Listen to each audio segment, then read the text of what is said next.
চামড়া বন্দরের যে চামড়া বন্দর থেকে সাক্ষ্য পর্যন্ত এখানে কেস নম্বর 9, এখানে মোট টাকা হলো 123,50,50,79 মোট এখানে হলো 9 নম্বর কেসের বাজেট। আমার আকুল আবেদন যেন এই ভুক্তভোগীদের টাকা অধিগ্রহণের জমির টাকা যেন দ্রুত একটা ব্যবস্থা করা হয়। আর আমিও তো ভুক্তভোগী, আমরা যারা আসছি যে উনি যে গরিব মানুষ, মেহনতি মানুষ, গরিব যারা মানুষ আছে, মেহনতি মানুষ আছে, সবাইকে নিয়ে আসছি।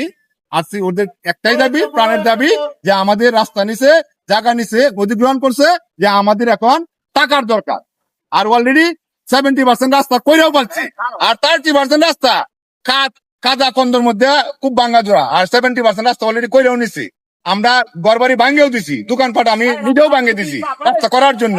অলরেডি ঢালাই রাস্তা অলরেডি করছে আমার দোকানের সামনে, আমি আরসিসি ঢালাইও রাস্তাও করছে, এবং কি আমার দোকানও ভাঙ্গে দিছি।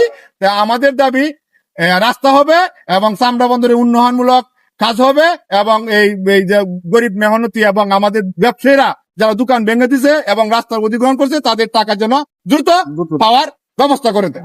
আমরা ঘরবাড়ি ভাঙ্গে রাস্তা করার জন্য জায়গা দিচ্ছি, কিন্তু আমাদের অধিগ্রহণের টাকা এখনো পাচ্ছি না।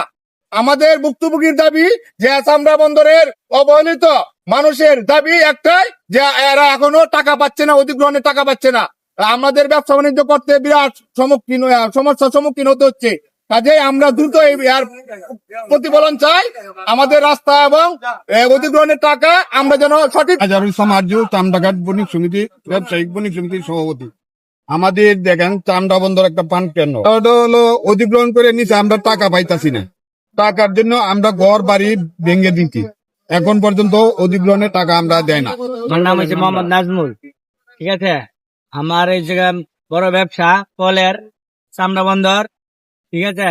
এই 2 বছর যাবৎ খালি টাকা দিব করে দেয় নাই, আমরা মানে টাকাও পাই নাই। আমরা ঘর ভাঙে দিয়ে দিছি, রাস্তাও করার জন্য আমরা কিন্তু নিয়ে নিছে। আমাদের রাস্তা অতিক্রমণ করে সরকারের নিচে আমরা রাস্তা ঘর বাড়ি ভাঙে দিয়েছি, আমরা টাকা পাইতেছি না। আমরা সরকারের কাছে আবেদন, আমরা টাকা দেই।